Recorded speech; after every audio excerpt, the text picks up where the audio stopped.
I started riding a pony when I was like 3 years old, and I remember the first time I roped a calf. I was probably 3.5 years old, and my dad didn't know. I stole a horn knot out of his rope can and tied it onto my saddle. And so the first time I caught my calf, I was tied on to the saddle with the rope, and the calf about ran over us because the calf was as big as my pony.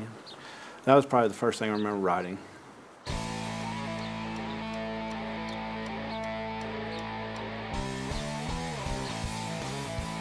Both my parents trained horses.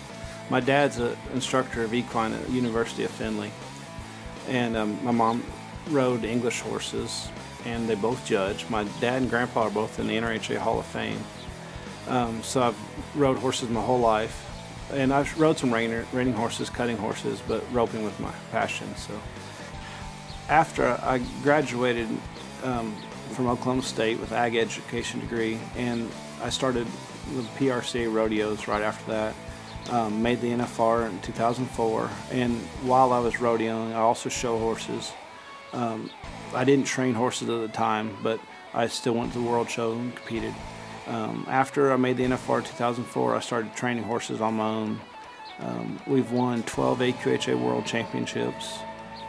All the accomplishments in the rodeo and the horse show world has let me put on clinics all over the world. We've been to Brazil and Panama, and I really enjoy helping other people become better horsemen, become better ropers, learning, take care of the horse the right way. My horses have a really tough job. As a calf rope horse, they're really physical. They have to leave the box running really as fast as they can. I expect them to stop as hard as they can and back up, immediately out of their stop. So we put a lot of stress on the horse.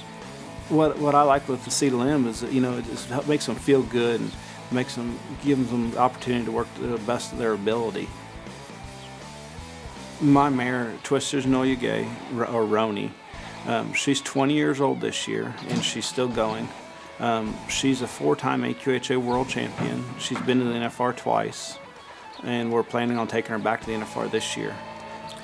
Before we went to the NFR last year, we took her to the vet just to make sure she's ready to go, and they found the injury to her sesamoid ligament, but they had to do an MRI because she really wasn't that lame. And after the vet's prognosis of the torn ligament, we were very surprised that she'd been able to continue down the road, going to the rodeos and working as good as she would. But I think it's because of Cetyl M, she stayed sound, where most horses with that injury would be totally lame. Great ropers are really good horsemen also, and they put a lot of effort in keeping a really great horse, and they know that keeping a horse sound is a big part of making it to the next level and being the best.